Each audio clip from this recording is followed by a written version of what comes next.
To my granddaughter Rachel, I leave $1. Laughter erupted around the table, sharp and cruel. Rachel's cheeks burned as the attorney continued reading, listing millions in assets now belonging to her cousins. With trembling fingers, she accepted the single coin from the lawyer, a commemorative dollar with her grandfather's initials engraved on the edge. "That's it?" she whispered. The attorney, Graham Pierce, met her eyes with an inscrutable expression. "For now," he murmured. Rachel Bennett had always been the family disappointment, college dropout, divorced waitress, and now the recipient of a $1 inheritance while her relatives divided millions. But neither Rachel nor her smug family could possibly imagine how that single dollar would transform her life and the custody battle for her children within just 48 hours. The diner's fluorescent lights cast harsh shadows across Rachel's face as she refilled coffee cups with mechanical precision. 3 days had passed since the humiliating will reading, but the memory still stung fresh. The dollar coin sat in her apron pocket, a persistent reminder of her grandfather's final dismissal. "Order up, Rachel." The short order cook's voice jolted her back to the present. She balanced 3 plates along her arm with practiced ease, navigating between crowded tables. The breakfast rush at Magnolia Diner meant tips, and tips meant a fighting chance at her upcoming custody hearing. "Need a refill, hon?" she asked, an elderly couple in booth 6. The man nodded kindly, "Working hard today." "Every day," Rachel replied. The words caught in her throat. Soren and Elowen were spending the weekend with their father, Drew. The court-mandated visitation schedule gave her only 2 weekends a month with them, a painful arrangement that might soon become even more restrictive. Her phone vibrated in her pocket. Graham Pierce, her grandfather's attorney. Rachel frowned. What could he possibly want? She'd already received her inheritance, all $1 of it. "I need to take this," she told her manager. In the alley behind the diner, Rachel answered the call. "Mr. Pierce, if this is about signing more paperwork, I can stop by your office after my shift ends at—" "Miss Bennett," he interrupted, "your inheritance is incomplete." "What do you mean?" "I got my dollar." Everyone had a good laugh. "That coin is more than it appears. I need to show you something tomorrow. I'm busy tomorrow. I have a custody hearing." "What time?" 9 a.m. "I'll pick you up at noon then. This can't wait another day." Before she could protest, he hung up. Rachel stared at her phone, bewildered. Another dollar? A $10 bill this time? Whatever game her grandfather was playing from beyond the grave, she didn't have time for it, not with her children's future hanging in the balance. The courthouse loomed before her the next morning, its stone columns and broad steps projecting an authority that made Rachel's stomach tighten. Inside, the polished wooden benches of courtroom 3 were hard and unforgiving beneath her. She'd worn her best outfit, a navy blue dress from a consignment shop, and the only pair of heels she hadn't sold to cover last winter's heating bill. Across the aisle, Drew Bennett sat confidently in his tailored suit, his attorney leaning over to whisper something that made him nod. "All rise," the bailiff announced as Judge Harriet Klein entered the courtroom. Rachel stood, smoothing her dress nervously, the dollar coin pressed against her thigh from inside her pocket. She'd brought it as a reminder that even family could write you off, that she needed to fight her own battles. "Be seated," Judge Klein said, adjusting her glasses as she reviewed the file before her. "This is a continuation of custody proceedings for Soren and Elowen Bennett, minors aged 13 and 8. I've reviewed the reports from the court-appointed evaluator and the financial disclosures from both parties." Rachel's attorney, a public defender named Marcia Delgado, squeezed her hand reassuringly. But Rachel had seen the evaluator's report. It emphasized stability, financial security, and a consistent environment, all areas where Drew's 6-figure income gave him a devastating advantage over her minimum wage position. Judge Klein looked up. "Mr. Bennett provides health insurance, private school tuition, and has maintained the family home, providing consistency for the children during this transition. Ms. Bennet, while clearly devoted to her children, works variable shifts and resides in a one-bedroom apartment where the children must share the bedroom while she sleeps on a sofa bed. Rachel's throat constricted. Each word hammered home her inadequacy in the court's eyes. "Your Honor," Marcia interjected, "my client has applied for assistant manager positions at 3 establishments and is enrolled in night classes to complete her associate's degree. Her dedication to improving her situation while maintaining close bonds with her children should be considered." Drew's attorney, a silver-haired man in an expensive suit, stood intent. "Doesn't provide stability, Your Honor. The children's academic records show improved performance during periods when they're primarily in my client's care. Mr. Bennet has created a home office to allow him more flexibility around the children's schedules, and his mother lives nearby to assist when needed." After careful consideration, Judge Klein announced, "I am granting primary physical custody to Mr. Bennet, with Ms. Bennet to have visitation every other weekend and 1 evening dinner visit per week." The words hit Rachel like physical blows. Primary custody. To Drew. She would see her children only 6 days a month. "Your Honor," she began, rising shakily to her feet. "Please, Ms. Bennet," the judge cut her off firmly but not unkindly. "This arrangement can be revisited in 6 months if your circumstances change substantially. I encourage you to continue your education and secure more stable employment." The gavel came down with finality. Rachel stood frozen as Drew and his attorney gathered their papers, their satisfied expressions barely concealed. As they passed, Drew paused. "I'll have Soren and Elowen call you tonight," he said, his voice low enough that only she could hear. "Maybe this will motivate you to get your life together." After they left, Rachel remained seated, numb, as Marcia reviewed their options. "We can appeal, but without changed circumstances, it's unlikely to succeed," the lawyer explained gently. "Focus on creating stability. Document everything. Be punctual for every visitation." Rachel nodded mechanically, clutching her purse. Inside, her fingers found the dollar coin. Worthless, just like her promises to her children that they would always be together. Outside the courthouse, rain had begun to fall. Rachel checked her watch. 11 a.m. Graham Pierce would arrive any minute. She considered canceling, retreating to her apartment to lick her wounds in private. What could possibly matter now? A sleek black Audi pulled to the curb, and Graham Pierce emerged with an umbrella. In his mid-50s with salt and pepper hair and wire-rimmed glasses, he had the measured movements of someone accustomed to handling delicate matters. "Mrs. Bennet?" he said, extending the umbrella to cover her. "I heard about the ruling. I'm truly sorry." Rachel looked up in surprise. "How did you know already?" "I have friends in the courthouse," he replied. "All the more reason why what I'm about to show you matters tremendously. I just lost primary custody of my children. Whatever game my grandfather was playing with this inheritance, I don't have the energy for it today." "This isn't a game, Miss Bennet. Your grandfather Elias was many things, but cruel wasn't one of them. Please give me 2 hours. What I'm about to show you could change everything, especially for Soren and Elowen." They drove in silence for nearly an hour, leaving the city behind. Rachel watched as urban sprawl gave way to suburbs, then to rolling countryside. The rain had stopped, leaving everything washed clean and glistening. "Where exactly are we going?" she finally asked. "Hawthorne County," he replied. "Your grandfather owns significant acreage here." Rachel frowned. "I thought Victor got all the property." "He received the commercial holdings and the family estate," Graham corrected. "This property was held separately, in a trust with very specific terms." The car climbed higher into the hills before cresting a ridge.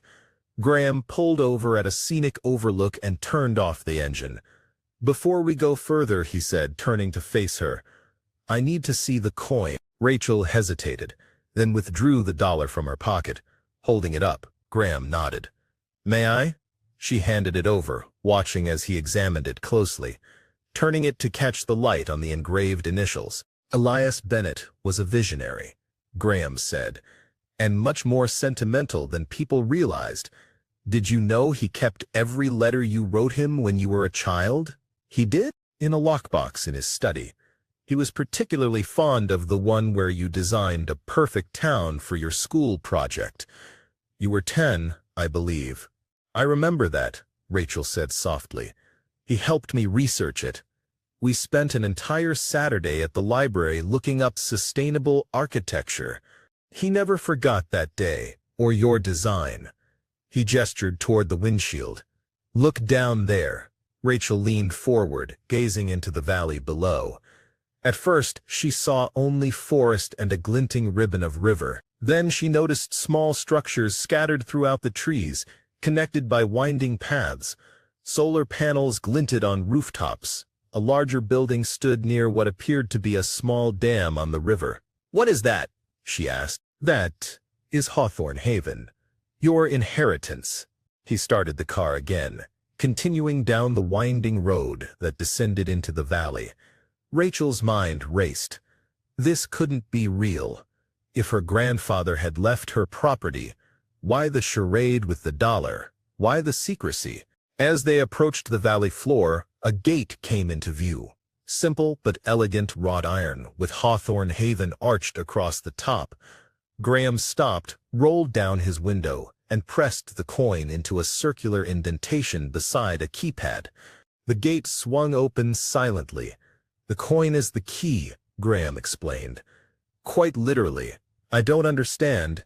You will. The road opened onto a circular clearing with a fountain at its center. Around the perimeter stood what appeared to be a community center and several smaller buildings. People were visible, working in garden plots, walking along paths, carrying supplies between buildings. As Graham parked, Rachel noticed something strange. The people had stopped what they were doing and were gathering, looking toward the car, not with suspicion, but with what appeared to be anticipation. "Do they know we're coming?" she asked. Graham nodded. "They've been waiting for you for quite some time." Rachel stepped out uncertainly. A woman in her early 60s approached, her silver hair pulled back in a practical braid, her weathered face breaking into a warm smile. "Rachel Bennett," she said. "I'm Miriam Clay. We've been waiting to meet you." Rachel shook her hand. "I'm sorry. I don't understand what's happening here. My grandfather left me $1, not whatever this is. The dollar was the key. The trust couldn't be executed until you physically came here with it." Elias was very specific about that. A small crowd had gathered now, perhaps 30 people of various ages. They regarded Rachel with open curiosity and what seemed like genuine warmth. A man in his 30s using forearm crutches made his way forward. Despite his obvious mobility challenges, he moved with purpose and confidence. "Jonah Reyes," he introduced himself. "Army Corps of Engineers, retired. I maintain the micro-hydroelectric dam and power grid here. Welcome to your inheritance." "I still don't understand. What is this place?" Graham retrieved a sealed envelope from his briefcase. "Perhaps this will help. Your grandfather left this for you, to be opened only when you arrived here." With trembling fingers, Rachel broke the seal and unfolded the letter inside. The handwriting was familiar. The same script that had signed birthday cards and the occasional letter during her childhood. "My dearest Rachel, if you're reading this, then Graham has fulfilled his promise to bring you to Hawthorne Haven. The dollar coin that seemed so insignificant is actually the key to my true legacy, and now yours. Years ago, you showed me your vision for a perfect community, sustainable, cooperative, and in harmony with nature. While others dismissed it as a child's fantasy, I saw the wisdom in it. Over the last 15 years, I've been quietly building that vision into reality. Hawthorne Haven is home to 60 micro-homes, a community center, workshops, gardens, and a hydroelectric dam that provides clean power. More importantly, it's home to a community of extraordinary people who share your vision, though they don't yet know it was originally yours. I've left the bulk of my fortune to Victor and the others because they value only money. But to you, my true heir in spirit, I leave something far more precious, a living legacy and the means to expand it. The Hawthorne Haven Trust owns this land and provides for its basic operations. As trustee, you will have both the responsibility and the resources to guide its future. Graham will explain the legal details. Why the secrecy? I've learned that true character reveals itself when people believe there is nothing to be gained. Your cousins would have pretended to share my vision if they knew what awaited. You alone have the heart to steward this community as it deserves. My legacy awaits my true heir. That has always been you, Rachel. With love and faith, Grandfather Elias. Rachel lowered the letter, tears blurring her vision. Around her, the community waited expectantly. These strangers who somehow already believed in her. There's more to show you, Miriam said gently. Unable to speak, Rachel nodded. As she followed Miriam and Jonah along a path into the heart of Hawthorne Haven, the dollar coin weighed heavy in her pocket, no longer a symbol of rejection, but the key to a future she could never have imagined. And somewhere in the back of her mind, a small flame of hope kindled. Perhaps, with this inheritance, she could finally provide the stability that the court demanded and bring Soren and Elowen home where they belonged. The tour of Hawthorne Haven unfolded like a dream. Rachel followed Miriam and Jonah through the community, struggling to process the scope of what she was seeing. 60 micro-homes nestled among the trees, each around 400 square feet, beautifully crafted with sustainable materials. Solar panels supplemented the hydroelectric power from the dam. Community gardens flourished in the late spring sunshine. Each resident contributes according to their skills, Miriam explained as they walked. I was a war zone medic for 20 years, so I oversee our medical needs. Others teach, farm, build, or maintain our systems. How long have you been here? Rachel asked. 8 years, Miriam replied. I was one of the first. Elias found me when I was struggling with PTSD after my last deployment. This place healed me. Jonah nodded in agreement. Similar story for many of us. They approached the community center, a 2-story building with wide windows and a broad porch. Inside, Rachel found a large common room with a kitchen, dining area, and comfortable seating. Bookshelves lined one wall, and a bulletin board displayed community announcements and duty rosters. We gather here for meals 3 times a week, Miriam said. Otherwise, each home has its own kitchenette. The second floor has classrooms, a small medical station, and our communications center. Communications? Rachel asked. Satellite internet, emergency radio systems, and a small server farm for our internal network. Jonah explained. A young woman with close-cropped hair and a camera slung over her shoulder approached. You must be Rachel.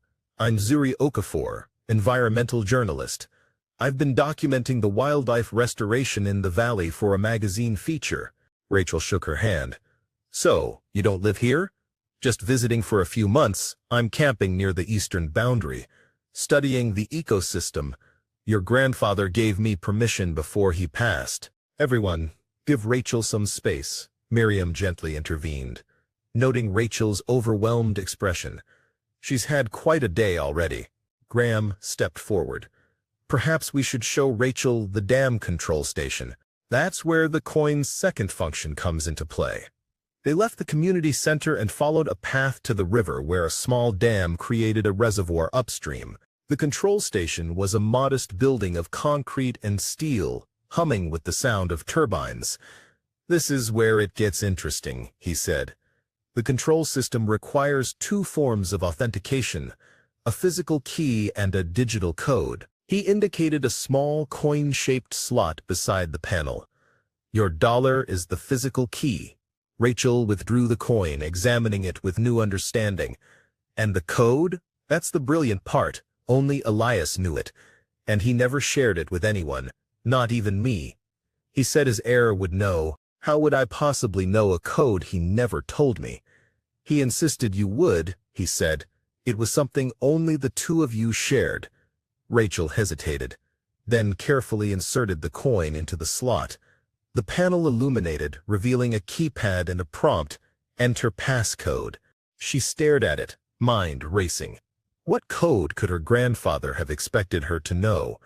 Birthdays? Anniversaries? Special occasions?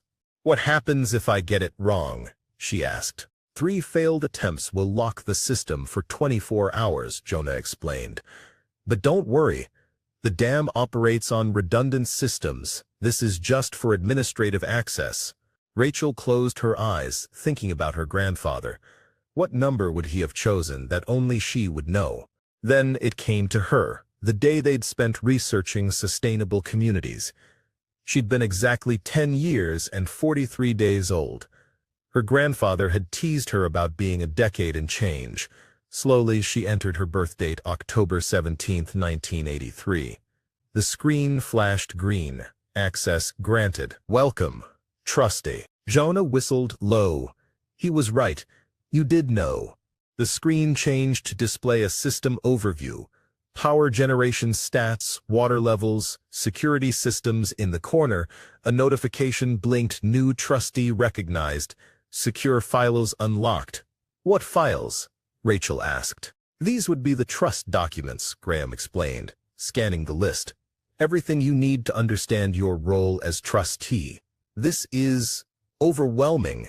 Let's get you settled," Miriam suggested. "There's a trustee residence near the community center. You look like you could use some rest and time to process." The trustee residence turned out to be a cabin slightly larger than the micro-homes, with a bedroom, office, kitchen, and comfortable living area. Large windows overlook the community and the valley beyond.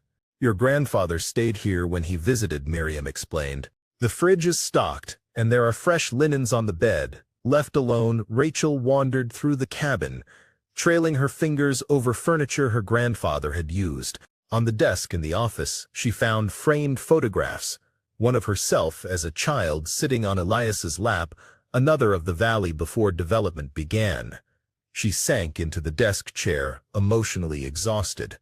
The custody hearing felt like it had happened days ago instead of hours. She checked her phone. No service. "Of course, the satellite phone is in the top drawer," Graham said. "For emergencies. Regular cell service is available at the communications building if you need to make calls." "I need to check on my kids." "Of course," Graham replied. "I'll have someone show you to the communications center when you're ready." He paused. "Rachel, there's something else you should know. The trust includes a significant stipend for the trustee. It's meant to ensure you can focus on managing the community without financial strain." "How significant?" Rachel asked. $15,000 monthly, Graham said, "plus healthcare coverage and educational funds for your children." Rachel's hand flew to her mouth. 15,000 a month? Elias was very clear about this. The trustee's well-being was paramount to the community's success. After he left, Rachel sat in stunned silence. With that stipend, she could provide everything the court deemed necessary for her children: stable housing, education, health care. She could petition for a custody review immediately based on changed circumstances. Using the satellite phone, she called Drew. He answered on the third ring. "Rachel, where are you? Your phone's been going straight to voicemail." "I'm at a property my grandfather left me," she explained. "There's no regular cell service here. I wanted to check on the kids." A pause. "They're fine. Eloan had a bit of a meltdown after dinner, but she's settled now. Can I talk to them?" "They're doing homework," Drew said. "Listen, about the hearing." "I'll be petitioning for a review," Rachel interrupted. "My financial situation has changed significantly. I can provide everything the court requires now. Because of a $1 inheritance?" Meyer mentioned that theatrical stunt at the will reading. "There was more to it," Rachel said. "I have to go, but please tell Soren and Eloan I love them and I'll see them this weekend." She hung up before he could respond, her hands shaking. Drew had always been dismissive of her capabilities, even during their marriage. Now she had the means to prove him wrong. The next morning, Rachel woke to sunlight streaming through windows she'd forgotten to close. For a moment, she didn't remember where she was. Then it all came rushing back. Hawthorne Haven. The inheritance. The trust. After a quick shower, she found Miriam waiting on the porch, with coffee and fresh-baked bread. "Hope you don't mind," Miriam said. "Thought you could use breakfast before the morning meeting." Morning meeting? Community Council meets daily at 8 to discuss work assignments and any issues that need addressing. As trustee, you're automatically the chair, though most of us have been managing things cooperatively since Elias fell ill. I don't know the first thing about running a community like this. None of us did at first. You'll learn. Besides, you're not alone. The meeting took place in the community center, with about 20 residents representing various aspects of Haven operations. Rachel listened more than she spoke, absorbing the rhythms and relationships of the community. They discussed garden rotations, a leak in one of the micro-homes, and plans for the summer farmers market in the nearby town. "We sell our excess produce and crafts," explained an older man named Hector. "The income goes back into the community fund for supplies we can't produce ourselves." After the meeting, Jonah offered to show Rachel more of the property's infrastructure. They took an electric utility vehicle to the eastern boundary where the land sloped up toward the neighboring ridge. "The property covers about 2,000 acres, Jonah explained. "Most of it is forest preservation, but we use about 100 acres for the community, gardens, and orchards." 2,000 acres? That's enormous. Prime real estate too, Jonah added. The neighboring property was bought by Pteridine Minerals last year. They've been sniffing around our boundaries ever since. Pteridine? That's my cousin Victor's company. We had several accidental incursions by their survey teams. Your grandfather was fighting them off when he got sick. As if summoned by the mention, Rachel's phone rang. She'd picked up a signal at the communications center earlier. It was a number she didn't recognize. Rachel Bennett speaking. "Rachel, it's Victor. We need to talk." Rachel tensed. "About what?" "About that property you're standing on. I'd like to make you an offer. I'm not interested in selling. You haven't heard my offer yet. $5 million cash. For a waitress with custody problems, that's life-changing money." "How do you know about my custody situation?" "Small world," Victor replied smoothly. "Drew and I have mutual acquaintances. He mentioned your financial difficulties. $5 million would solve those problems overnight. The property isn't for sale, Victor, at any price. Don't be hasty," he pressed. "That land has significant lithium deposits. Pteridine needs it for our clean energy battery production. You'd be helping the environment and securing your children's future." "I'll secure their future my way," Rachel replied firmly. She hung up, her heart racing. Jonah studied her with concern. "Everything okay? My cousin just offered me $5 million for this land. That's pocket change compared to what the lithium deposits are worth," Jonah said grimly. "Probably north of 50 million, and that's just what they've identified so far."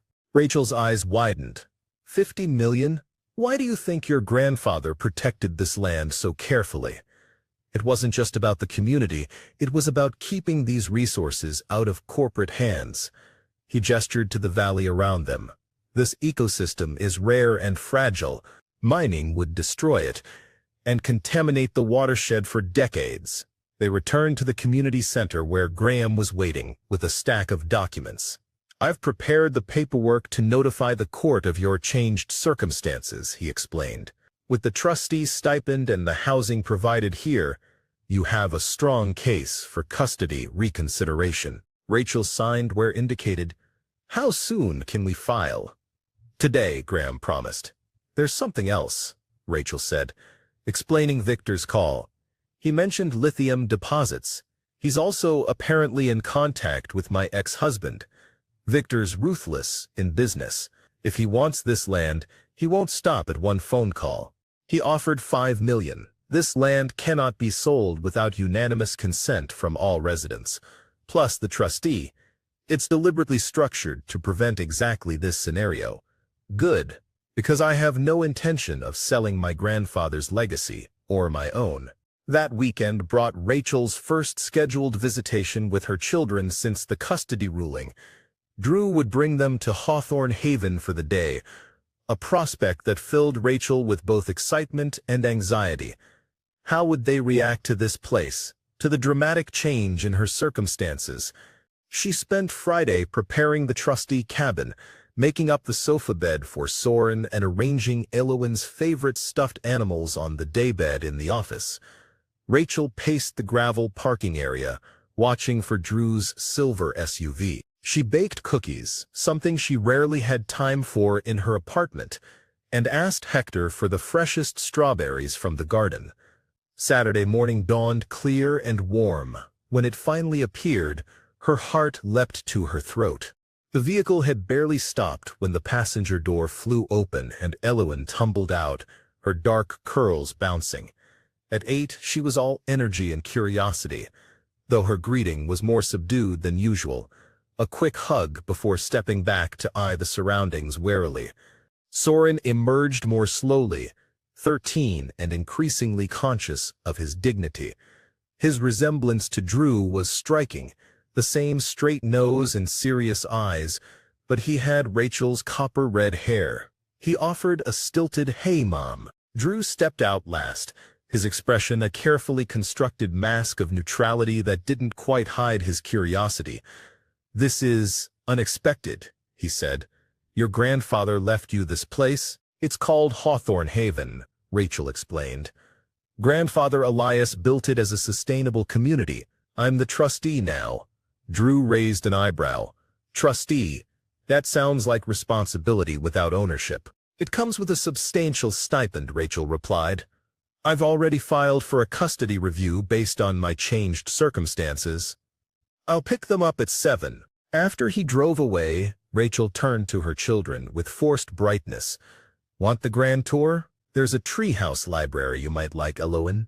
And Soren, wait until you see the solar array and dam system." Elowen perked up slightly at the mention of a treehouse, but Soren shrugged non-committally. "Dad says this is just some hippie commune. Are there even flush toilets?" "Yes, there are flush toilets.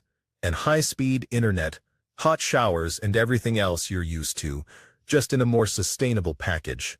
The tour proceeded with Elowen gradually showing more enthusiasm while Soren maintained a studied indifference. They met several community members, including 2 families with children who invited Soren and Elowen to join a game of Capture the Flag later.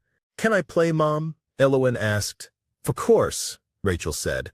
"Soren, what about you?" "Maybe. Can I see this dam you mentioned?" Rachel led them to the control station where Jonah was running a system check. He greeted the children warmly, taking special care to engage Soren. "Your mom tells me you're into engineering," Jonah said. "This system generates enough power for the whole community plus some we sell back to the grid." Soren leaned forward with interest. "How does it regulate during heavy rainfall?" Jonah launched into an explanation that quickly grew technical. Rachel watched in amazement as her son's reluctance melted away in the face of genuine intellectual engagement. "You should see our drone system sometime," Jonah added. Soren's eyes lit up.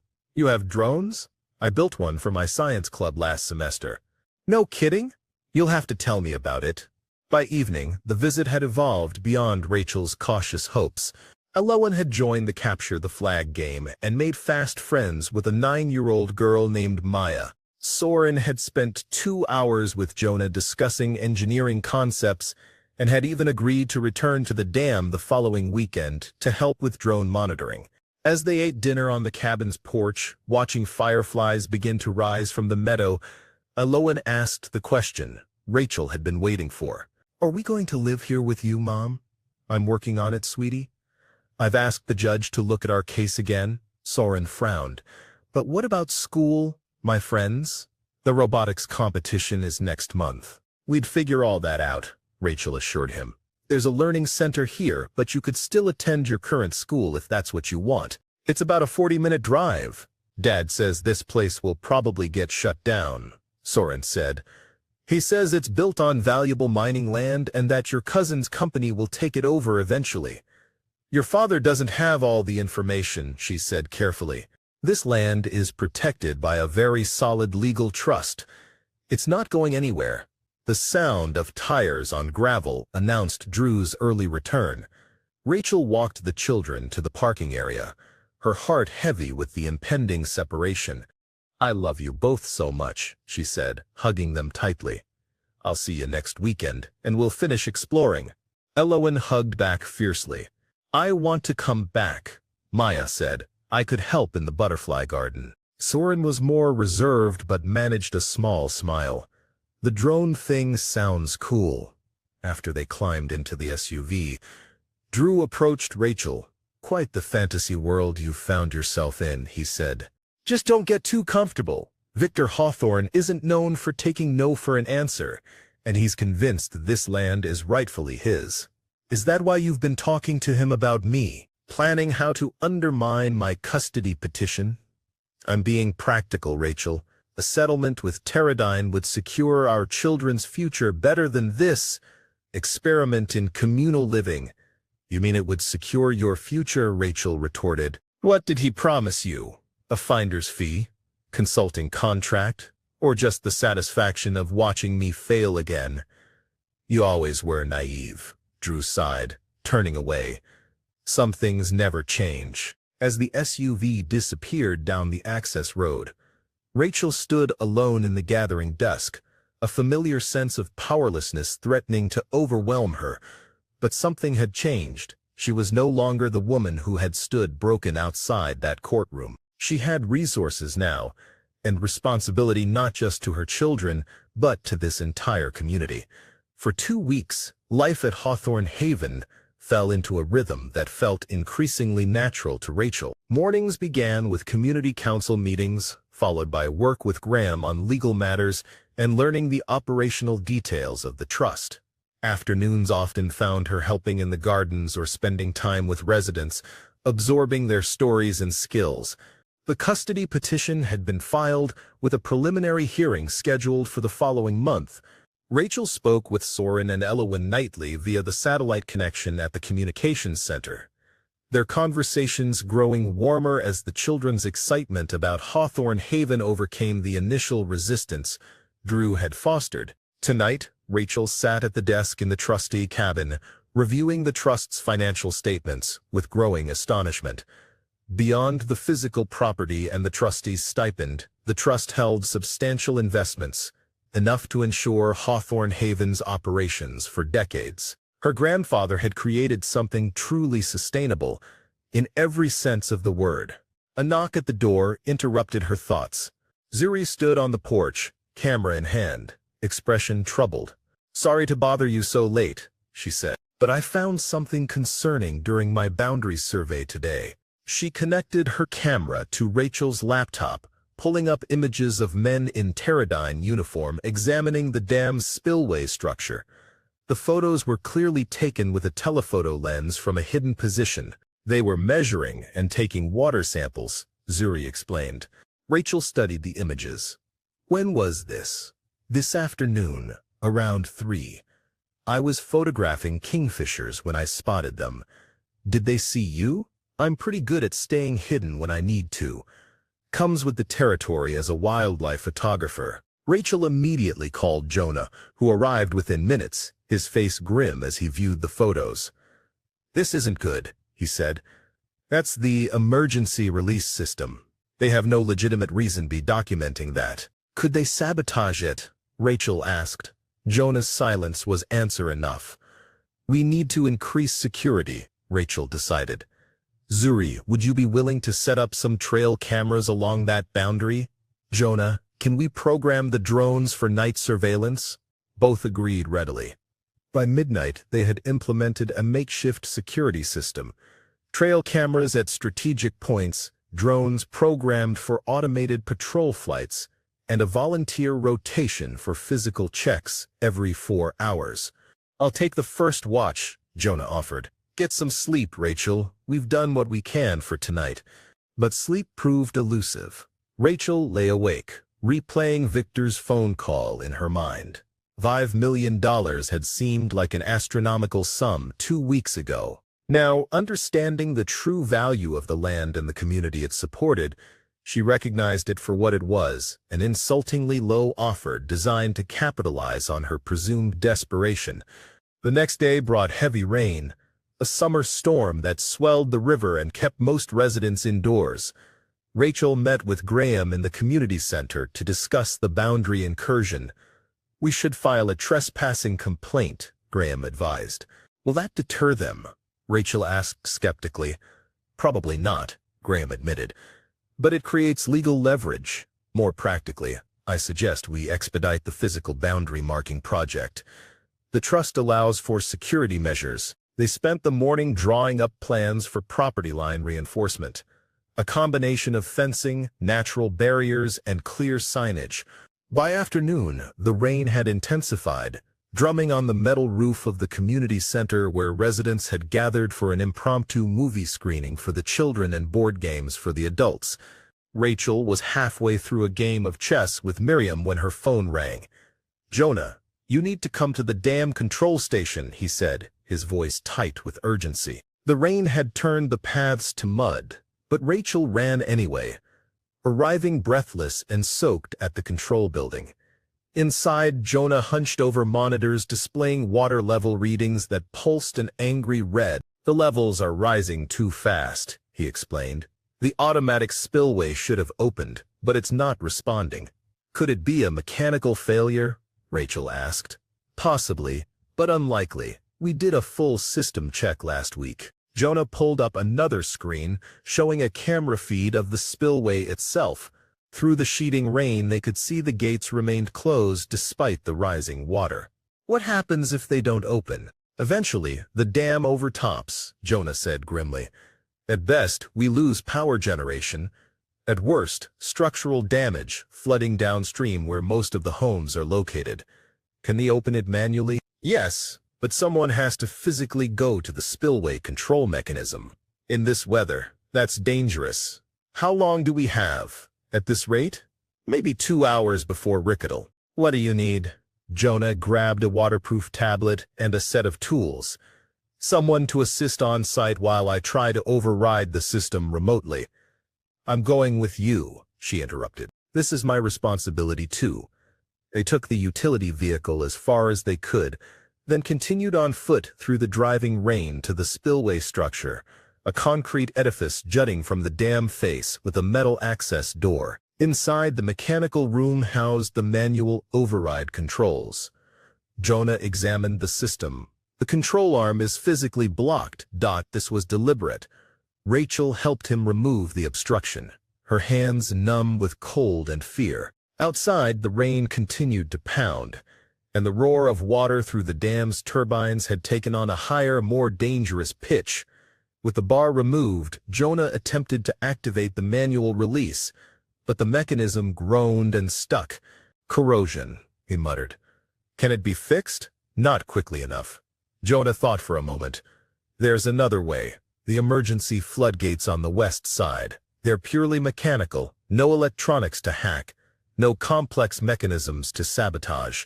Back into the storm they went, slogging through mud that sucked at their boots, making their way to the western edge of the dam where a secondary spillway waited, a simple system of gates operated by a large wheel valve. It took both of them straining against the valve to start it turning. Inch by inch, the gates opened, and a powerful jet of water burst through, alleviating pressure on the main structure. They continued turning until the valve would move no further. "Will it be enough?" Rachel gasped. Jonah checked the tablet, which showed the reservoir levels beginning to stabilize. "It should hold until the storm passes. Then we can assess the damage and properly repair the main spillway." As they made their way back to the control station, a new alarm sounded from Jonah's tablet. He stopped, staring at the screen in horror. "The west embankment is showing signs of erosion," he reported. "That release created more pressure than the bank can handle." They changed course, heading for the western edge of the reservoir where the natural earthen embankment formed part of the containment system. Through sheets of rain, they could see water cutting through the soil, carving a channel that grew larger by the minute. "If that breaks, everything downstream is in danger," Jonah shouted. "We need to alert the community. Now." Rachel grabbed the emergency radio from the utility vehicle. "Attention all residents," she broadcast. "This is an emergency evacuation notice. The west embankment is failing. Move to higher ground immediately. Repeat, move to higher ground across the valley. The emergency siren began to wail, its mournful cry rising above the storm. Rachel and Jonah raced back toward the community, stopping to help residents struggling up the muddy paths toward the designated shelter area on the eastern ridge. Miriam had taken charge at the community center, organizing evacuation teams and checking names against the resident list. 3 families unaccounted for, she reported. The Navarros, the Wilsons, and Maya's family, the Chens. The Navarros and Wilsons were working on the Fair Orchard project today. Someone volunteered. They might not have heard the siren. I'll find them, Rachel decided. Not alone, Jonah insisted. They drove as far as they could. Then Zuri deployed the drone, its lights barely visible through the downpour. The tablet displayed thermal imaging, scanning for human heat signatures. There, Zuri pointed. That's got to be the Navarros and Wilsons. The families had taken refuge in a tool shed, unaware of the danger until Rachel and Zuri arrived to escort them to safety. By the time they returned to the community center, the water had begun to overflow the western embankment, rushing downhill toward the lowest-lying homes. The Chens, Rachel asked Miriam. Still missing. Their home is in the lowest section. Without hesitation, Rachel grabbed a life vest and a length of rope from the emergency supplies. I know where they are. They have that basement workshop where cell reception is poor. I'm coming with you, Zuri said. They took the remaining utility vehicle, navigating increasingly flooded paths. Twice they had to abandon the vehicle and proceed on foot, wading through knee-deep water that grew swifter by the minute. The Chen's micro-home was already surrounded by water when they arrived. Rachel pounded on the door, shouting over the roar of the flood. No response. The workshop entrance is around back, she recalled. There's an exterior door that leads directly to the basement. They found it partially submerged but still accessible. Rachel wrenched it open, and they descended into the darkened workshop. There, they found Maya and her parents frantically trying to save equipment, unaware of how serious the situation had become. We need to leave now, Rachel urged, helping them gather only essential items. The embankment is failing. It's not safe. They had just reached the main floor when a massive surge of water struck the house, shattering a window and pouring in. The current nearly knocked them off their feet as they struggled toward the front door. Outside was worse. The gentle slope that had held only inches of water minutes before was now a churning knee-deep torrent, powerful enough to sweep them away. Link arms, Rachel ordered. Zuri at the front with the flashlight, then Maya, Mrs. Chen, Mr. Chen, and I'll take the rear. They began their slow progress uphill, fighting against the current with each step. Halfway to higher ground, Maya slipped, the water nearly pulling her under before her mother caught her. The girl was terrified now, crying as the cold water rose to her chest. I can't carry all my gear in her, Mrs. Chen called back. Without hesitation, Rachel moved forward in the chain, hoisted Maya onto her back, and secured her with the rope. Hold tight, she told the girl. It took nearly 40 minutes to cover what should have been a 10-minute walk, but they finally reached the ridge where the rest of the community waited anxiously. Cheers erupted as they appeared through the rain, muddy and exhausted but alive. Maya clung to Rachel even after they reached safety, her small arms locked around Rachel's neck. You saved us, she whispered. Dawn broke clear and cool, the storm finally spent. Rachel stood with Jonah and the emergency assessment team, surveying the damage from the ridge overlook. Below, the western embankment had indeed failed, sending a wall of water through the lower section of the community. A dozen micro-homes had been damaged, some severely, gardens were washed out, and a section of the orchard was underwater. Could have been much worse, Jonah observed. If we hadn't opened the emergency gates when we did, the main dam might have failed. That would have been catastrophic. This was deliberate, Rachel said. The blocked spillway, the corroded mechanism. Someone wanted this to happen. I've got proof, Zuri said. When I realized the drone was operational despite the storm, I sent it to monitor the boundary. Look what it captured. She showed them night vision footage of 2 vehicles with Teradyne logos leaving Hawthorne Haven property via a maintenance road that ran along the western boundary, time-stamped just before the spillway failure was discovered. And I've got more, she continued. These are from 2 days ago, Teradyne contractors examining the spillway mechanism. And here, she zoomed in on a man holding what appeared to be a spray bottle, applying something to the control arms. Rachel's phone rang. "Graham, I just heard," he said when she answered. "How bad is it?" "Significant damage, but no casualties. Thank God." "Zuri has evidence that Teradyne sabotaged the spillway. We need to move legally on this. Fast. I'll file emergency injunctions today," Graham promised. "In the meantime, document everything. Every bit of damage, every repair cost. And Rachel, be careful. If they're willing to risk lives, I know," she said grimly. The community gathered in the afternoon to coordinate recovery efforts. Teams were assigned to assess structural damage, salvage possessions, and begin clearing debris.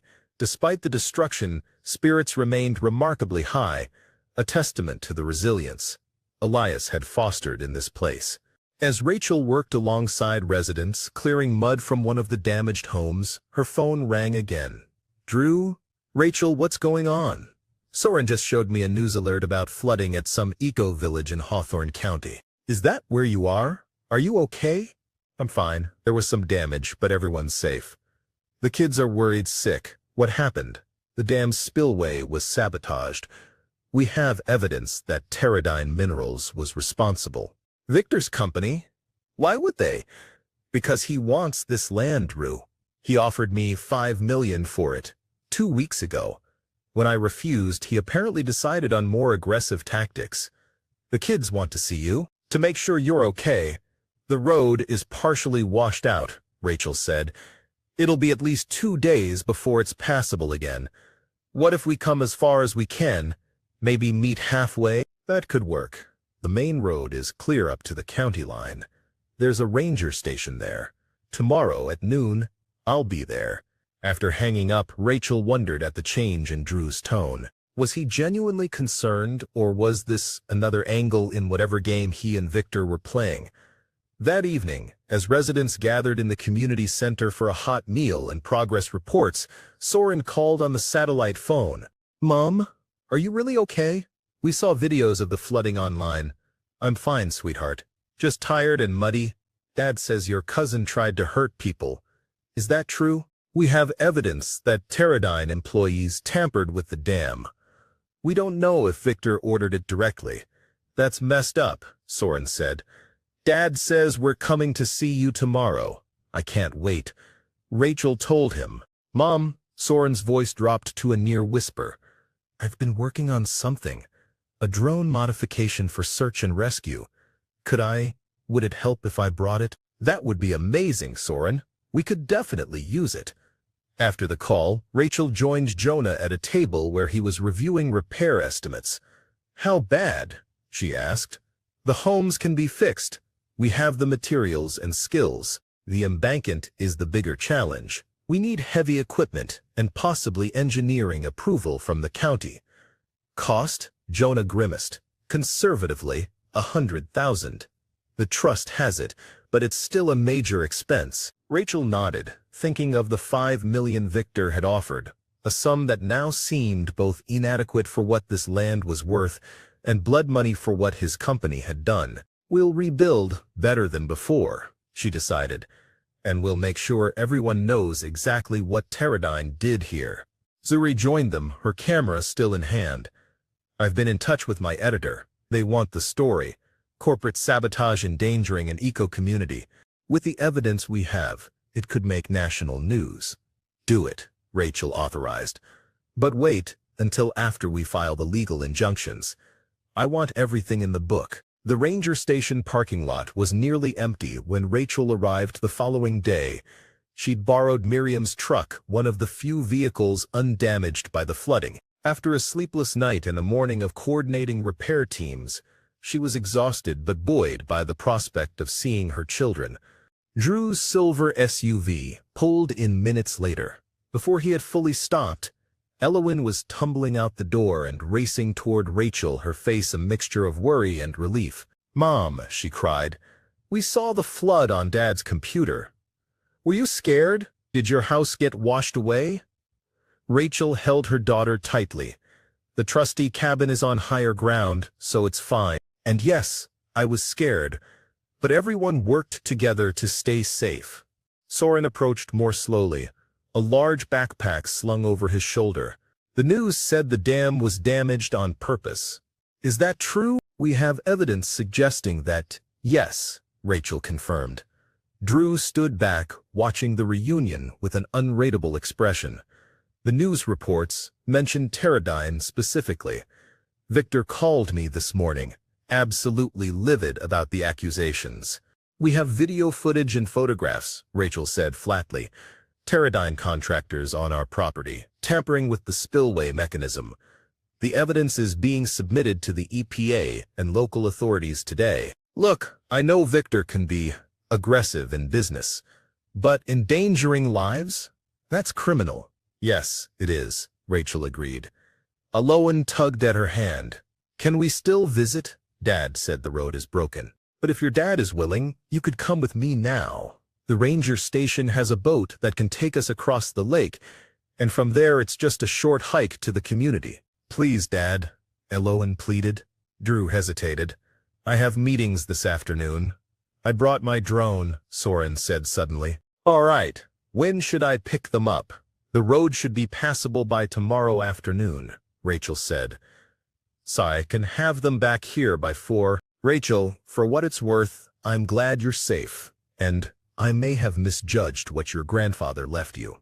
It wasn't quite an apology, but it was the closest Drew had come to acknowledging a mistake in years. Rachel simply nodded, unwilling to spoil the moment. The boat trip across the lake was brief, but beautiful, the water reflecting the clear blue sky. Elowen trailed her fingers in the cool water, asking dozens of questions about the flood and the community's response. Soren sat quietly, taking in the scenery with new eyes, his drone equipment clutched protectively in his lap. "I'm thinking of bringing my STEM club here sometime," he said. "If that's okay. The renewable energy systems are way more advanced than anything we've studied." "I think that would be wonderful," Rachel replied. The community was a hive of activity when they arrived. Teams cleared debris, assessed structural damage, and began repairs on the less affected homes. The children were immediately drawn into the effort, Elowen joining Maya and other children collecting scattered belongings, while Soren worked with Jonah to set up his drone for aerial surveying. Rachel found herself leading a team reinforcing the temporary dam along the breached embankment. The work was physically demanding, but there was something deeply satisfying about the communal effort, dozens of people working in harmony toward a common goal, without hierarchy or hesitation. By mid-afternoon, Soren's drone had mapped the entire damaged area, providing crucial data for the engineering team. "This is incredible," Jonah told him, examining the data on a tablet. "With this mapping, we can prioritize the most vulnerable areas for immediate reinforcement." "I could program it to run regular monitoring sweeps," Soren offered eagerly. "Set up a baseline and then identify any changes automatically." "That would be extremely helpful," Jonah agreed. Rachel watched from a distance, her heart full. This was her son, brilliant, capable, and now engaged in something meaningful. His usual adolescent reserve had melted away in the face of genuine purpose and respect from the adults around him. Elowen, meanwhile, had appointed herself assistant to Miriam, helping distribute water and snacks to the workers. As dusk approached, the community gathered for a shared meal in the partially repaired community center. The children sat together at a table, Soren and Elowen now fully integrated into the group, sharing stories and plans for the next day's efforts. "They seem happy," Miriam observed. "Your son has quite a mind on him." "He does," Rachel agreed. "This is the most engaged I've seen him in months. At home, at Drew's house, he mostly locks himself in his room with his computer.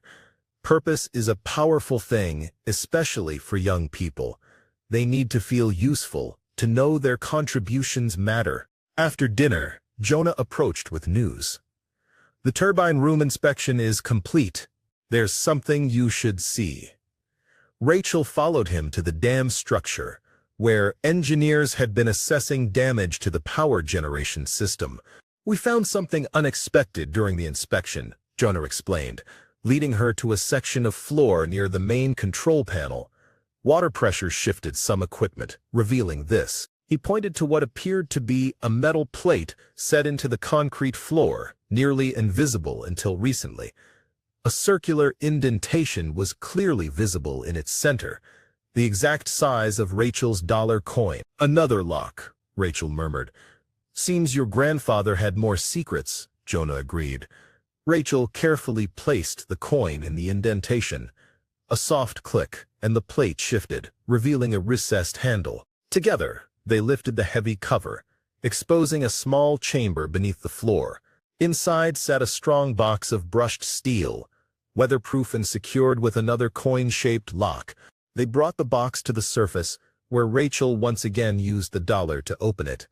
Inside, they found 3 sealed document packets, each labeled in Elias's handwriting: Mineral Rights and Deed, 1931, Financial Legacy, Corporate Malfeasance, Teradyne.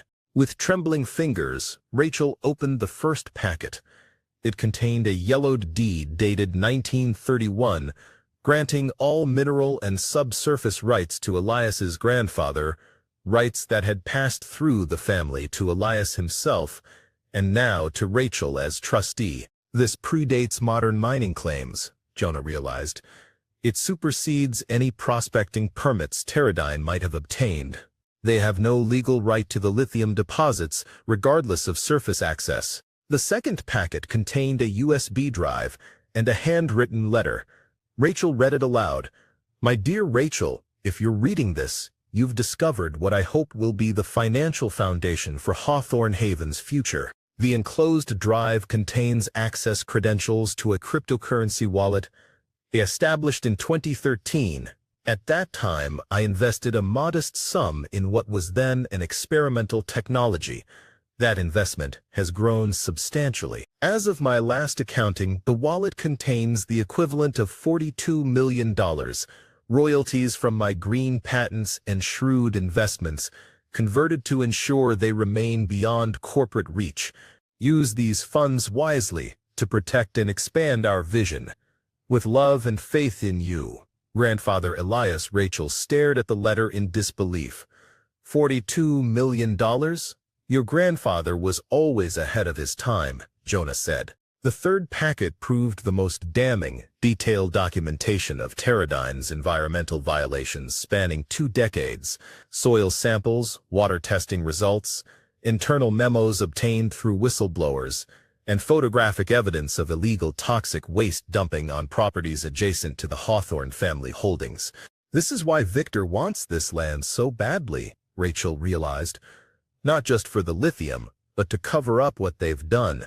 If mining operations began here, they could claim any contamination was pre-existing or an unfortunate side effect of necessary resource extraction. With this evidence, the EPA could shut them down entirely, Jonah said. Fines alone would run into the millions, not to mention potential criminal charges. We need to secure these documents immediately and get the financial information to Graham.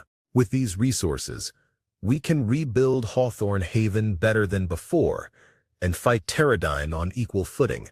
Later that evening, after the children had fallen asleep in the trustee cabin, Rachel sat on the porch with Graham, who had arrived with EPA officials to document the sabotage evidence.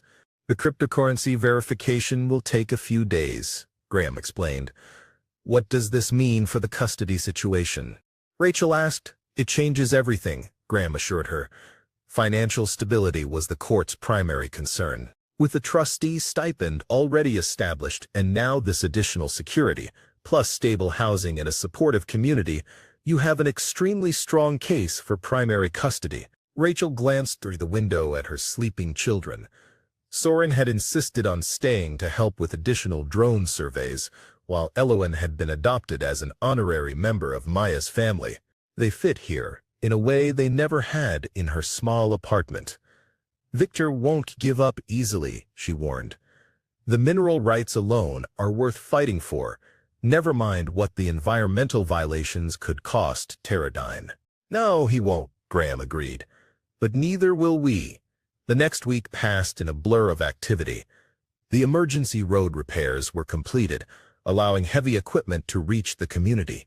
With funds from the cryptocurrency wallet now verified and accessible, Rachel authorized immediate repairs to all damaged structures.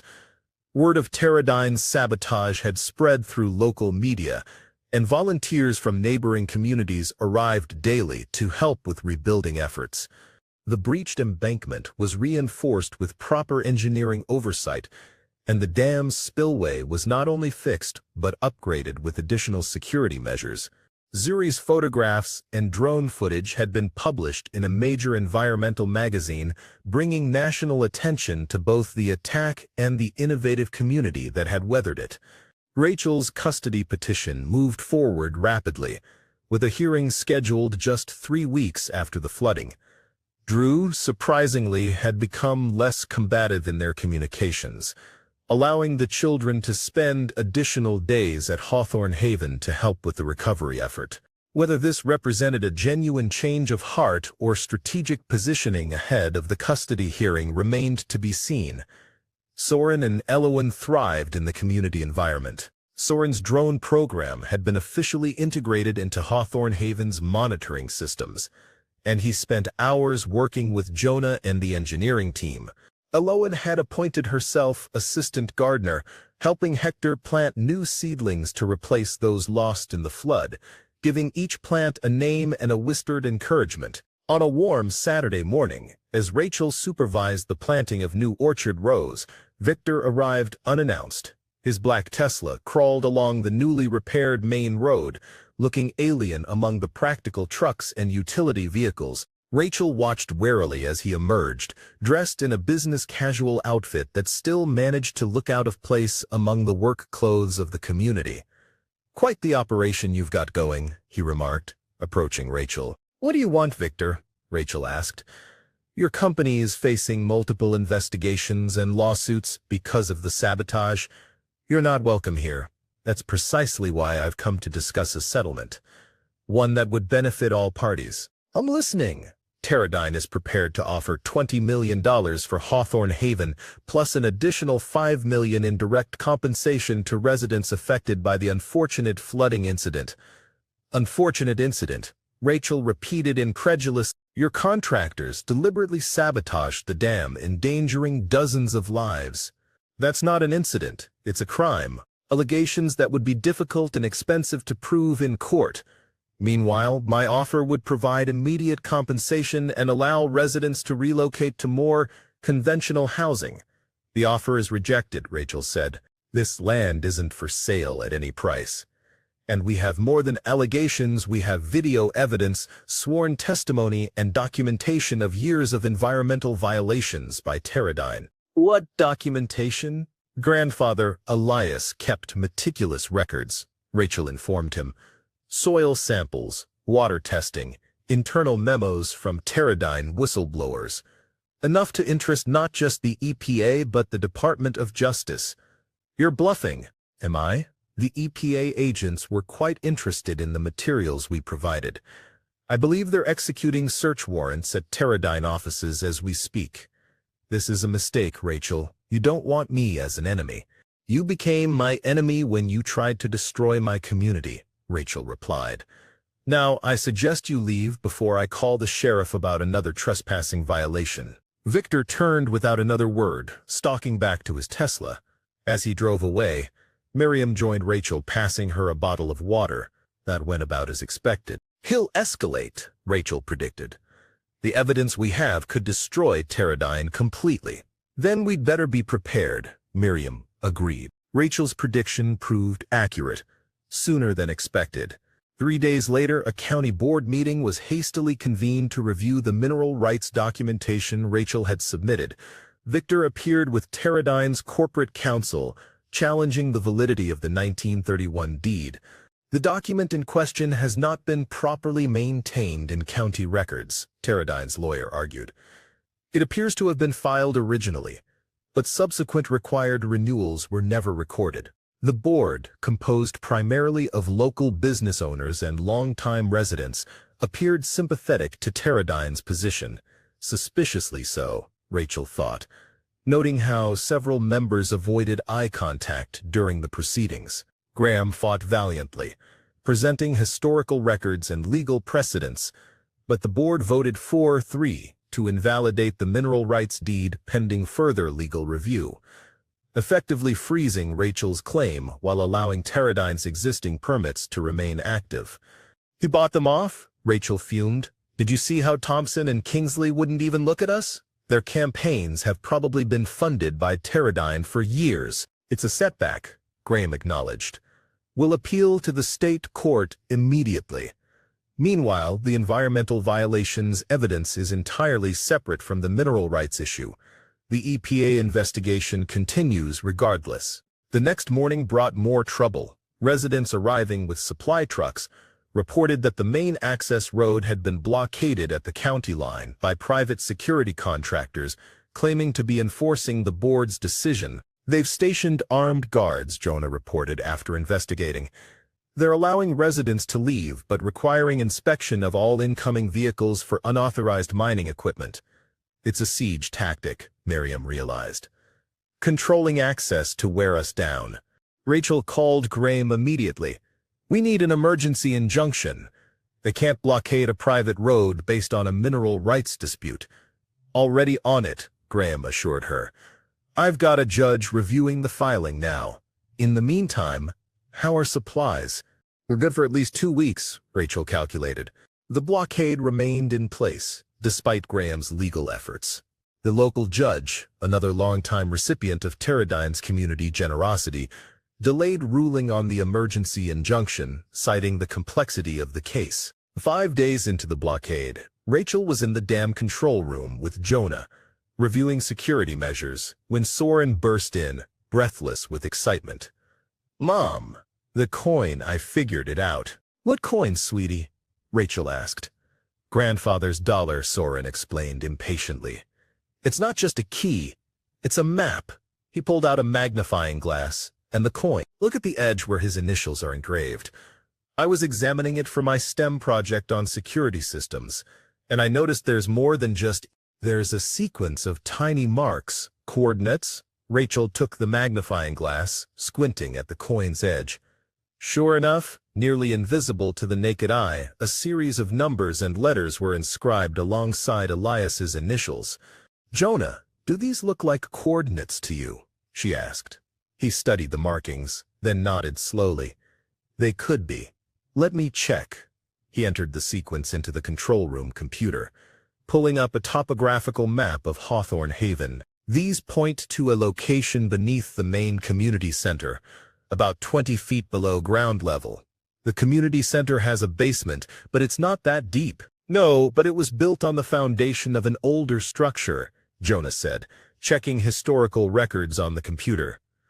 "According to this, the original Hawthorne farmhouse stood there until the 1950s. It had a deep root cellar and what's described as a secure storage room built during World War II. At the bottom, they found a heavy door with the now familiar coin-shaped lock. Within the hour, a team had located an access point beneath the community center's storage room, a section of flooring that didn't match the rest, concealing a narrow staircase descending into darkness. Rachel inserted the dollar with trembling fingers. The lock mechanism turned smoothly, and the door swung open to reveal a small, dry chamber lined with steel. At its center stood a single object, a sealed titanium tube mounted on a pedestal. Once again, the coin served as the key, fitting perfectly into a slot in the tube's cap. Graham arrived that evening to examine the findings, his expression growing increasingly amazed as he reviewed the treasury bonds. Inside, they found 2 items, a leather portfolio containing treasury bonds dated 1944 with a face value of $20 million, and a waterproof case containing multiple USB drives and hard copies of what appeared to be Teradyne's internal communications spanning 30 years. These are legitimate, he confirmed, and given their age and rarity, their current value would be approximately $160 million. $160 million, Rachel echoed, stunned. How did my grandfather acquire these? According to this letter, Graham said, holding up a sealed envelope that had been tucked among the bonds, they were purchased by your great-grandfather during the war as a hedge against economic uncertainty. Elias inherited them and chose to preserve them in their original form rather than redeeming them. The USB drives proved even more valuable in the immediate term. They contained decades of evidence documenting Teradyne's environmental violations, internal memos discussing illegal waste disposal, and even recordings of conversations between Victor and other executives plotting to acquire Hawthorne Haven by any means necessary. Graham searched for words, this is beyond comprehensive. Elias wasn't just documenting their violations. He was building a case methodically over decades. There are even sealed affidavits from former Teradyne employees. He knew, Rachel realized, he knew Victor or someone like him would come after this land eventually. He was preparing all along, not just preparing, Graham corrected, but anticipating exactly if they would try to take it. Look at this, he held up a document dated just months before Elias's death. It's a detailed prediction of how Teradyne would attempt to invalidate the mineral rights deed, including which board members were most susceptible to bribes. That night, Rachel sat with her children on the porch of the trustee cabin watching fireflies rise from the meadow below. The discovery of the bonds and evidence had energized the community, providing not just financial security but vindication of Elias's foresight and commitment to protecting the land. Do you think grandfather knew we'd figure it out? Soren asked. I think he counted on it, Rachel replied. He believed in us, in our family's ability to solve problems and protect what matters. Are we going to be rich now? Aloan asked. Rachel smiled. The community will be secure, and yes, we'll have everything we need. But more importantly, we'll be together. Here? Soren asked. If that's what you want, she said. The custody hearing is next week. With everything that's happened, the trustee position, the financial security, I believe the judge will rule in our favor. I want to stay, Elowen said. Maya says I can have the bedroom next to hers if we move to a bigger house. Soren was more thoughtful. I'd miss some of my friends from school, but I could still see them, and the STEM opportunities here are kind of amazing. Jonah said I could apprentice with the engineering team next summer. Whatever the judge decides, know that I will always fight for you, both of you, no matter what. As her children drifted to sleep later that night, Rachel stood at the window, gazing out at the community that had become her home in just a few short weeks. Tomorrow they would begin using the evidence Elias had collected, fighting back against Victor and Teradyne with every legal tool at their disposal. The morning of the custody hearing dawned bright and clear. Rachel stood before the mirror in the trustee cabin, adjusting the lapel of her new suit, conservative but elegant, projecting exactly the image of stability and competence she needed the court to see. Behind her, Soren and Elowen sat on the sofa, unusually subdued. Despite Rachel's assurances, they understood the gravity of the day's proceedings. Their lives would be shaped by a stranger's decision, regardless of their own blossoming attachment to Hawthorne Haven.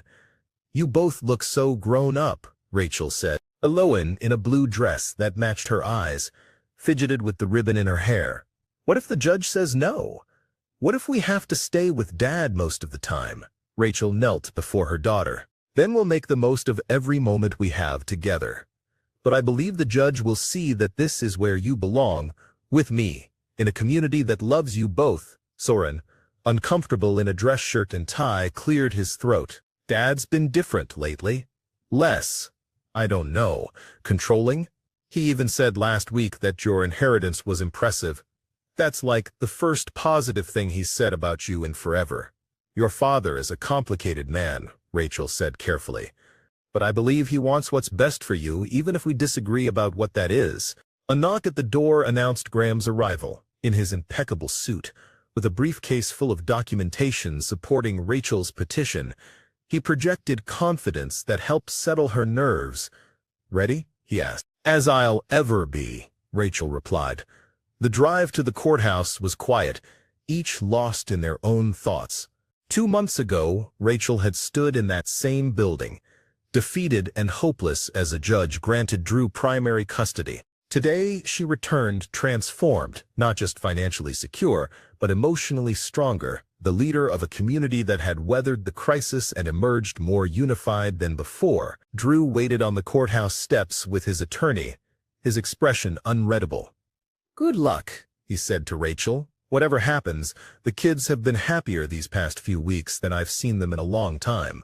Unlike the previous hearing, he wore a more casual blazer rather than a power suit, and he greeted the children with genuine warmth, but without the subtle possessiveness Rachel had grown to recognize.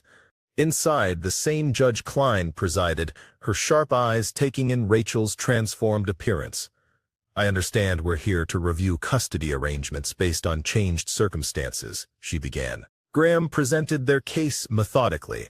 The trustee position and stipend, the secure housing at Hawthorne Haven, the educational opportunities for both children, and the community support structure that surrounded them. He submitted financial documentation, character references from community members, and evidence of the children's improved emotional well-being.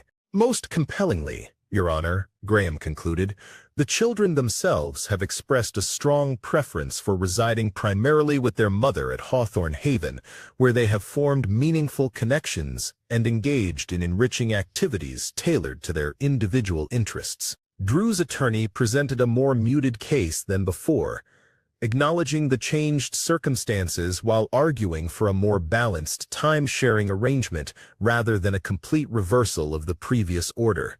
When it was Drew's turn to speak, he surprised everyone. "Your Honor, while I cherish my time with my children and believe I provide them with a stable home, I have observed their enthusiasm for the community their mother has joined. Soren's engagement with the engineering programs there has ignited an academic passion I've been trying to foster for years, and Elowen," he smiled slightly, "has become a budding environmentalist with strong opinions about sustainable farming practices." A ripple of gentle laughter moved through the courtroom. Judge Klein's expression softened slightly. "What are you suggesting, Mr. Bennett?" "I'm suggesting that the children's best interests might be served by primary residence with their mother during the school year, with significant time at my home during breaks and some weekends. I would request that their education remains at their current schools, which are approximately 40 minutes from Hawthorne Haven." Rachel stared at her ex-husband, stunned by this unexpected concession. Judge Klein appeared equally surprised but nodded thoughtfully. "Miss Bennett, your response?" Rachel gathered her composure. "I would be amenable to that arrangement, Your Honor. The children's educational continuity is important, and I'm prepared to handle the commute to ensure they remain at their current schools." After brief deliberation, Judge Klein returned with her decision. "Based on the evidence presented and the admirable cooperation between the parents, I am modifying the custody order as follows. Ms. Bennett shall have primary physical custody during the school year. Mr. Bennett shall have the children every other weekend and 1 evening per week for dinner, plus 3 weeks during summer break and alternating major holidays. Ms. Bennett, the court is impressed by the positive changes in your circumstances and your commitment to providing stability for your children. The community you've described appears to offer unique benefits for Soren and Elowen's development. Mr. Bennett, your willingness to put your children's emotional needs first is commendable. This court encourages continued cooperation between both parents." Outside the courtroom, the children bounced with excitement, the tension of the morning forgotten in the joy of the ruling.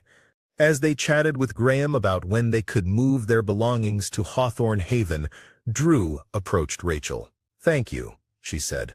Drew shrugged, hands in his pockets. "I've been doing some thinking these past few weeks, watching the kids light up when they talk about that place. It reminded me what matters. What changed? Rachel asked. Victor approached me. You know, after the will reading, suggested I might receive a consultant's fee if I helped convince you to sell. He looked away, embarrassed. I considered it, briefly. But then I saw the news about the sabotage, the flooding. People could have died, including me, including you, Drew acknowledged. Whatever our differences, you're still their mother. And, he hesitated, you're doing something extraordinary with that place. Something I didn't think you had in you. The kids can still have their rooms at your house, she offered. For weekends and holidays, we'll make this work. As they parted ways, Rachel with the children and Graham, Drew called after her. Rachel, for what it's worth, I think your grandfather knew exactly what he was doing when he left you that $1. 2 weeks after the custody hearing, Hawthorne Haven hummed with activity as final preparations were made for the rebirth ceremony.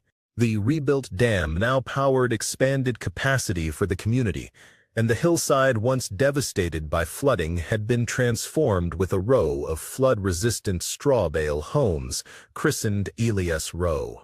The blockade had been lifted following federal intervention. Victor and 3 other Teradyne executives faced multiple criminal charges for environmental violations, fraud, and criminal conspiracy related to the dam's sabotage. The company's stock had plummeted, and its operations were under strict regulatory oversight. In the community center, now expanded to include a dedicated learning space and media room, Rachel reviewed final details with Miriam and Jonah. The ceremony would celebrate not just recovery from the flood, but the establishment of the Haven Trust, a new entity created from the Treasury bond funds to support a network of sustainable communities modeled after Hawthorne Haven. The first satellite community breaks ground next month, Jonah reported. A former industrial site in Appalachia, reclaimed and repurposed. It will primarily serve families of coal miners affected by mine closures. And the Educational Trust? Miriam smiled. Fully funded. Scholarships for 50 students annually, plus apprenticeship programs in sustainable technologies. Soren is quite interested in being among the first mentor apprentices next summer. Soren and Elowen had settled into their new life with remarkable ease. They attended their former schools, with Rachel handling the daily commute, but Hawthorne Haven was undeniably home now. Soren had converted part of the trustee cabin's office into a drone workshop, while Elowen had planted a special garden where she grew flowers specifically to attract butterflies and hummingbirds. Mom, Elowen's voice rang out as she burst into the community center. Everyone's arriving, and Jonah's team got the fountain working again. The ceremonial area had been set up in the central green with the restored fountain as its focal point. Chairs arranged in concentric circles accommodated not just community residents, but representatives from neighboring towns, environmental organizations, and even several state officials interested in the innovative approach to sustainable living. As people took their seats, Rachel felt a momentary flash of nerves. Public speaking had never been her forte, and today's address would be live-streamed as part of a documentary Zuri was producing about Hawthorne Haven's journey. Soren appeared at her side. You'll do great, Mom, he said. Just tell the story like you tell it to us. The ceremony began with a brief history of Hawthorne Haven, presented by Miriam, followed by a moment of silence for those communities still recovering from environmental damage caused by corporate negligence. Then it was Rachel's turn. She approached the podium, the familiar weight of the dollar coin in her pocket grounding her. The faces before her, residents who had become family, children who had found purpose, visitors discovering new possibilities, gave her courage. 2 months ago, I stood in a lawyer's office and laughed when I was handed a single dollar as my inheritance, she began. I thought it was a final dismissal from a grandfather who had always seemed distant. I couldn't have been more wrong. What my grandfather understood, what we all came to realize, is that true wealth isn't measured in dollars, but in resilience, in community, in our commitment to each other and to the land that sustains us. Hawthorne Haven was never meant to be an escape from the world, but a model for what the world could become, one community at a time. As she spoke, Rachel noticed movement at the back of the gathering. Drew had arrived, standing quietly at the perimeter. Their eyes met briefly, and he nodded in acknowledgement, not quite approval, but respect. "Today, we announced the establishment of the Haven Trust," Rachel continued, "dedicated to creating a network of communities like ours, focusing particularly on single-parent families and veterans seeking a fresh start. The trust will also fund educational initiatives and apprenticeship programs, ensuring that the knowledge and skills developed here spread far beyond our boundaries." The announcement was met with enthusiastic applause. Rachel stepped back, making way for Jonah to explain the technical aspects of the expansion plans. As he spoke, Soren and Elowen joined Rachel at the side of the stage. "Can we say something too?" Soren asked quietly. Surprised and touched, Rachel nodded. After Jonah concluded, she returned to the microphone. "My children would like to share a few words," she announced. Soren and Elowen approached the podium together, the united front that brought unexpected tears to Rachel's eyes. For so long she had feared losing them, first to the divorce, then to the custody ruling. Now they stood beside her, confident and whole. "2 months ago, our mom inherited $1, Soren began. "Our dad told us it was kind of a joke, that our great-grandfather didn't think much of her." "But that was wrong," Elowen chimed in. "The dollar was magic. It unlocked doors and secrets, and a whole community of nice people. What we didn't understand at first," Soren continued, "was that the real inheritance wasn't the money that came later. It was this place, these people, and the chance to be part of something that matters." "Our mom is brave," Elowen declared proudly. "During the flood, she carried Maya on her back through really deep water, and she fights for what's right, even when people try to stop her. So we want to thank her," Soren concluded, "for showing us what it means to build something instead of just buying things, and for never giving up on bringing our family back together." Rachel blinked back tears as her children embraced her, the audience erupting in applause. Over Elowen's head, she caught sight of Drew again. He was applauding too, his expression complex, perhaps recognizing, as she had, that their children had found something here that neither of their separate households had fully provided: purpose, belonging, and pride. As the formal ceremony concluded, residents and guests moved to tables laden with food harvested from the community's restored gardens. The atmosphere was celebratory, but purposeful. This was not just a victory party, but the launch of a greater mission. Graham found Rachel amid the festivities. "The first Haven Trust grants go out next week," he reported. 5 communities have already applied for partnership status. "And the Environmental Restoration Fund?" Rachel asked. "Fully established. The first project targets the watershed Pteridine contaminated.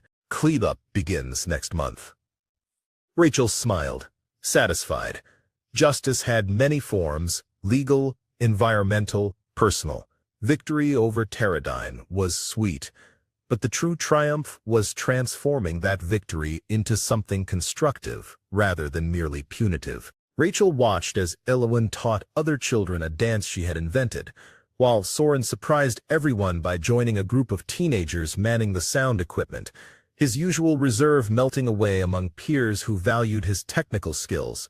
"They're remarkable children," Miriam observed. "They've found themselves here," Rachel replied. From her pocket, she withdrew a small frame she had commissioned from one of the community's craftspeople, a simple wooden square with a circular inset perfectly sized for the coin. As evening fell, lanterns illuminated the central green where residents had gathered for music and dancing. She held the dollar coin in her palm, turning it to catch the moonlight on her grandfather's initials. Later, after the children had fallen asleep in their new bedrooms in the trustee cabin, now expanded to comfortably accommodate their family, Rachel stood on the porch alone, gazing at the lights of the community below. Tomorrow it would be mounted above the entrance to the community center, but tonight she wanted one last moment with it in her hand. "Thank you," she whispered, "for believing in me when no one else did, for seeing what I could become." She slipped the coin into its frame, securing it for display. From a single dollar, an entire world had grown, a community saved, a family reunited, a future secured, not just for her children but for generations to come. Inside the cabin, Soren called out sleepily, "Mom, is everything okay?" "Everything's perfect," Rachel answered.